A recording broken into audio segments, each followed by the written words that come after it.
अमरसेनजी दिग्रसची ग्रामपंचायत ही अटीतटीची ठरवण्यात आली होती। भाजपने गाव पॅनल प्रणित उभे केले होते सदस्यांनी, आमचे सर्व विजयी होतील, 10-0 होईल असं सांगितलं। आपण शुभ नारळ फोडलाय, पहिल्याच प्रभागात आपले 3च्या 3 सदस्य विजय झालेत, काय सांगाल?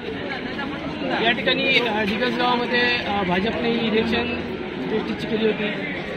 कोकण साधला प्रतिक्रिया देताना त्यांनी माझ्यावर चिखलफेक केली, परंतु ही चिखलफेकच त्यांना अजून नडली, कारण हा वार्ड भाजपचा पूर्वीपासून बालेकिल्ला होता।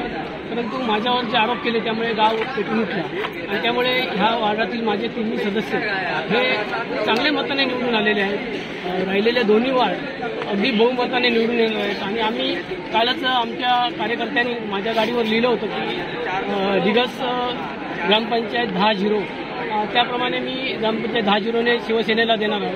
या निवडणुकीसाठी आमदार वैभव नाईक, खासदार विनायक राऊत, हरिभाई दुधोरकर, तालुका प्रमुख राजू नाईक, बबन बोगाटे, जय भारत पालव या सर्वांचं मला सहकार्य लाभलं।